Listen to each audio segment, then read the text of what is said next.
Let's talk to another rookie of which much is expected, the expected number one, Cade Cunningham.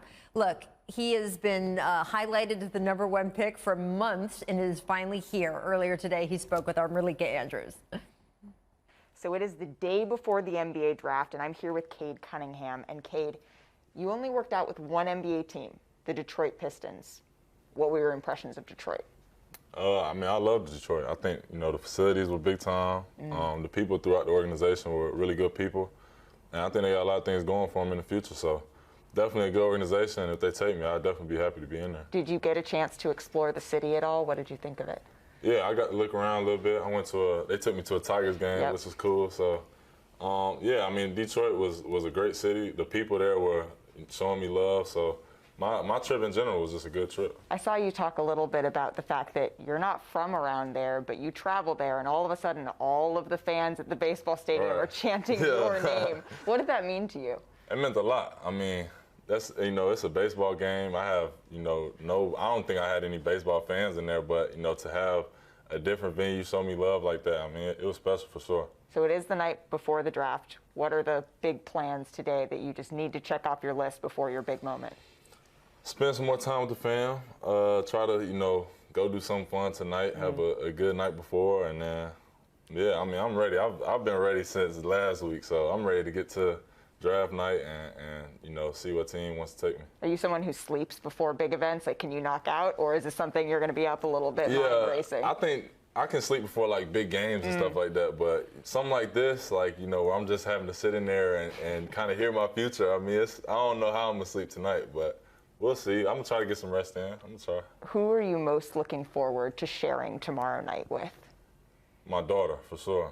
She's not going to know what's going on in the moment, but I think, down the line, she'll be able to look back on pictures and videos and stuff, and it'll be special for her. So, to have her there, I think that'll be special for me as well. You mentioned that you only worked out with one team, Detroit. Detroit holds the number one pick. Why should you be the number one pick?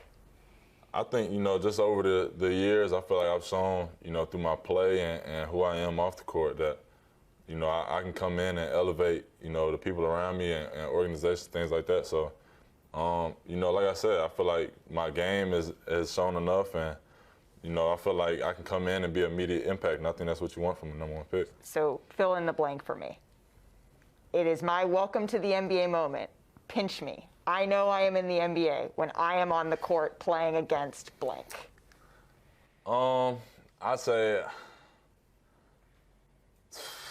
LeBron James. LeBron James, just because, he got a Space Jam movie now, so, that's Space Jam. So, LeBron has been somebody I've been watching growing up, a lot of inspiration for me. He's been to the finals pretty much every year I can remember, so to be on the court with him, that's going to be special for sure, but definitely a good, scale to see where I'm at, for sure. Well, I'll be wishing you a good night's rest. Thank you so much for your time. Google Evan Fournier. Just don't Google his last name only. It's not good. Mark, can we expect more big games from Fournier going forward in the Olympics? Because especially he is an unrestricted free agent this summer. He's going to want to show off. Oh, man, like what did Andre 3000 said, give me the green light. He's going to have the green light the whole time. So same with Doncic, same with Patty Mills. He's going to get whatever he wants.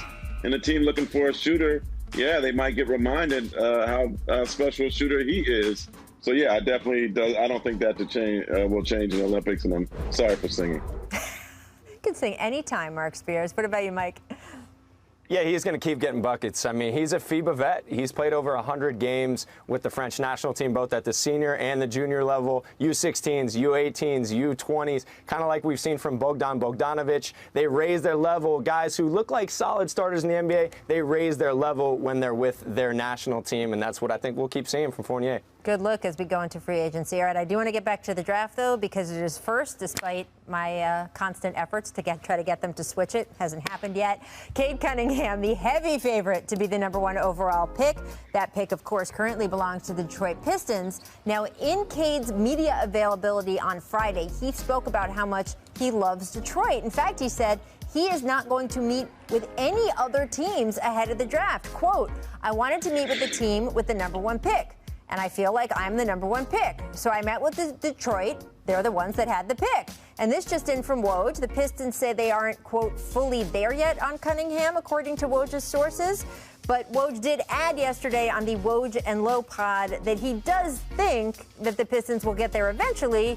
Mike, it's just that they are doing their due diligence, which is smart if you have the #1 pick. What do you make of all that?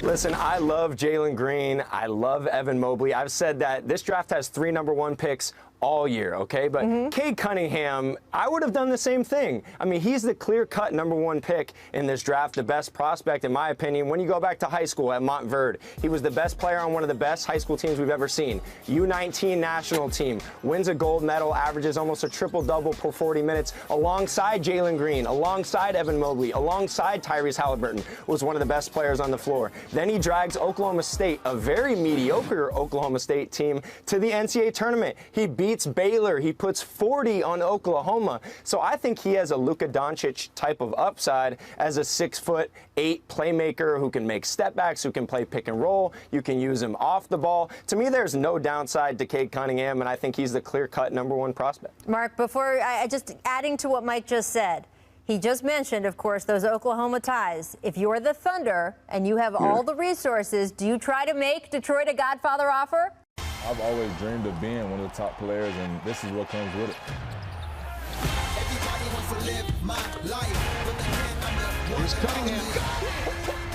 Mr. Cunningham, are you for real, baby? Yeah, I feel like I'm the best player. That's how I should feel. I think I'm the one. I'm the king, baby. Here is the top 5 in the mock draft from Jonathan Givony of ESPN. He's got Cade Cunningham going #1 to Detroit, followed by Jalen Green of the G League Ignite to Houston at 2. USC's Evan Mobley to Cleveland at 3. Jalen Suggs of Gonzaga going at 4 to Toronto. And Florida State's Scotty Barnes going down the road to Orlando at #5.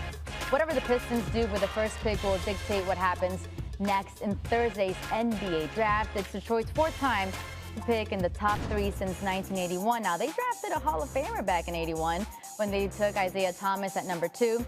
He quickly became a Pistons superstar, leading Detroit to 2 NBA titles and was a 12-time All-Star in 13 seasons. And in 1994, Grant Hill went to Motown at 3rd overall. Hill won the 1994-95 Rookie of the Year award in his 6 seasons with the Pistons. He averaged nearly 22 points and 8 boards per contest.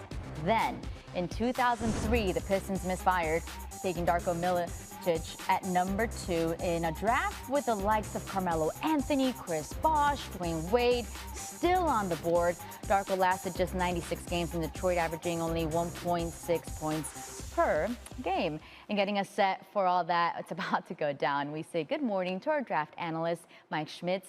Mike, since drafting Milicic, Detroit had some pretty significant first-round misses after passing on Kemba Walker, Donovan Mitchell, and Devin Booker. Why would passing on top prospect Cade Cunningham potentially be their next mistake?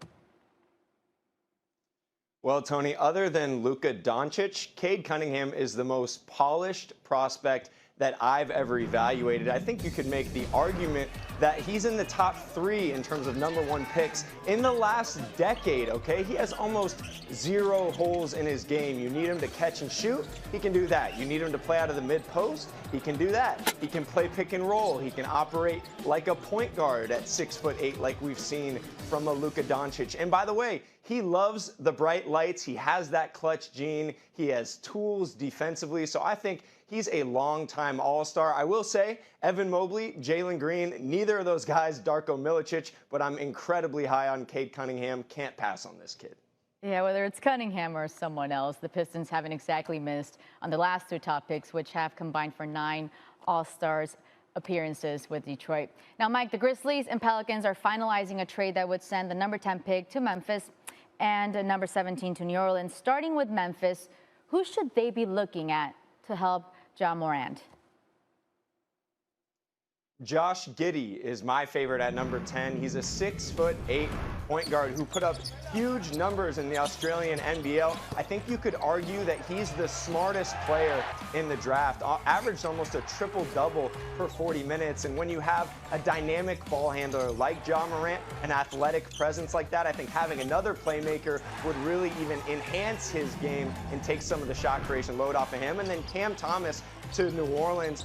Anytime you have Zion, you need shooting, shooting, shooting. And that's exactly what Cam Thomas brings. He's one of the most dynamic scorers in this draft. Averaged 23 points a game in the SEC as a freshman. You just don't see that. So he can shoot it off the catch. He can shoot it off the bounce. I think he would fit incredibly well alongside Zion Williamson.